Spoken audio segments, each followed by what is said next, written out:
The next question to you is, how does one remain humble when they see their business flourishing? Hmm.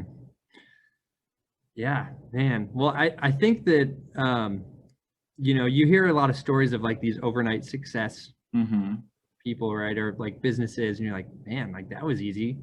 But what you don't see is like the 10 years of not being successful to get to Yeah. that successful point. So it's like, I wouldn't ever tell myself like I'm at a very successful point in my business, because I know that I'm not at where like the vision is at, right? It's like I've had to Mm-hmm. fail, fail, fail, fail, fail, and then get like a little bit of a success, and then fail, fail, fail, fail, fail, a little bit of success. And it's like, I think that that's a very humbling process, right? It's like I think that, like, when you get used to the cycles of being a business owner, the roller coaster, Yeah. um, it's not like you're expecting like things to be bad if things go good, but it's also just understanding that things could not be bad, or things could not be great if you're having one really good month. So Mm-hmm. just like learning to save up, being good with your finances, and not saying like, hey, because I have this really good month, everything's going to be great after this. Yeah. You have to be really like really disciplined with your finances, disciplined with your emotions, with your energy levels, because it's some. I think that would probably be one of the biggest failure points of a business owner, is to say, hey, like I was successful last month, and I'm gonna go blow all of my money and blow all of my energy and emotions on that big success. So Mm. just like staying even keel, and just continuing to put in the hard work is the true formula to success, I believe. So I have another question, a follow-up question. How does someone steward what God has given them in the season of when it's flourishing? Because like you said, they might just say, oh, I have a great month, I'm just going to spend it all, but the next month doesn't look that good. So how do you suggest people or recommend people to steward what God has given them in the month that is flourishing? Hmm. Yeah. I mean, I think it comes down to systems and values, right? It's like I was lucky enough to take Financial Peace University, several years ago, and learn just the simple principle, like, don't go into debt, don't put yourself into a really tough spot, and get to the point where you have a lot of like expenses every single month. Mm-hmm. Because as a business owner, you're going to have some months where you have a lot of income, some where you have little income. So if you put yourself in a spot to where you have a ton of like expenses every single month, then those really low months are going to be really stressful. Yeah. So really just reducing your monthly expenses and not putting yourself in like credit card debt where it's like a 20-25% APR. Mm-hmm. That's a really quick way to get into the hole. So Wow. just being disciplined with that, and like, and sometimes it's harder to make those decisions because it's really easy to finance things, but just like being disciplined and saying, no, that's not what God has called me to. He's called me to be the head and not the tail. It's Yeah. I think that you can look at so many different examples in the Bible, that tell you, to not be a slave to the lender. Mm-hmm. So just being disciplined to that, and you'll be good. So what would you tell someone who's like, Renner, I have to get in debt. Like that's what society's telling me. That's what they have all these points that I can get if I just put it on the business credit card. What would you tell them if they came to you asking for your advice? Yeah, I think that that's worldly thinking, right? Mm-hmm. And it's like I don't have these conversations every day because it's usually more focused on like actual finances. But when you Yeah. when you get down to the foundation of what God has called you to,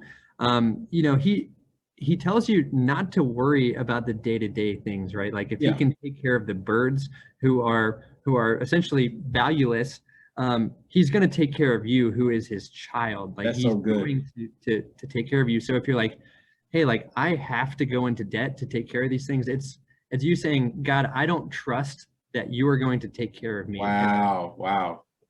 So I think it's a lack of faith. I think and that's kind of harsh and it's brutal, right? But it's like, if you really trust God and you really trust that he's going to take care of your finances, what are you going to do when you get your first paycheck? You're going to put 10% in, and you're going to save the portion that he's called you to, and you're going to have your expenses on the side. So I think tithing and not going into debt are That's so good.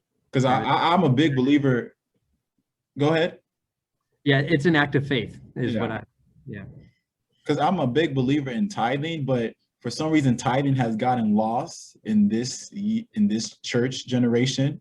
So I don't understand, because their biggest thing is all like, well, Jesus never talked about tithing.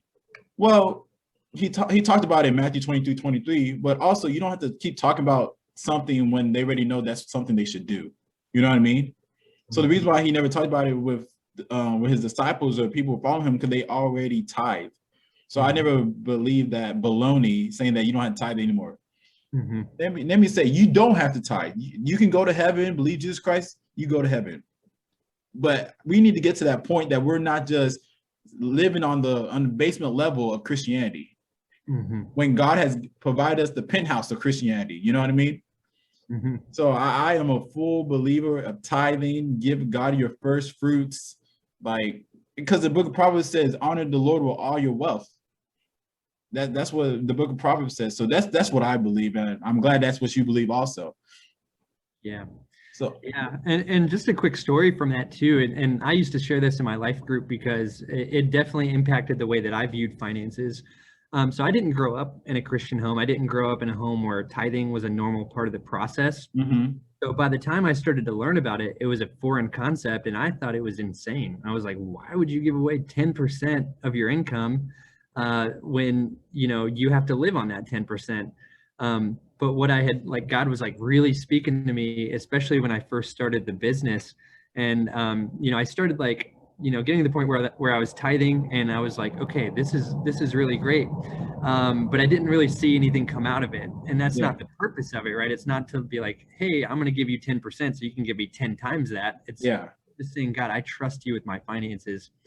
But it was like the first of the year in 2019 when things got like really hard for our business. And Mhm. it was like every single commission check really mattered, because it was like, hey, like, am I going to be able to pay the rent this month? Am I going to be able to get groceries this month? Wow. And I remember getting a check at the very end of the month.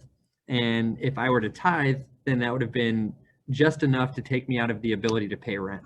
And I Mm. was like, ah, this is tough. Like, I don't know if I should do this. But I really prayed about it, and God was like, do you trust me? And Wow. I said, yeah. And I put that 10% into the account, and I paid it, and I prayed, God, take care of me. And as soon as I did that, like 3 sales came in, and immediately, Wow. and I was like, that's all I had to do. And Wow. it's like, it's not like it's a magic pill that you take and it Yeah. works every time, but it's essentially just saying, God, like, I know that you have my best back.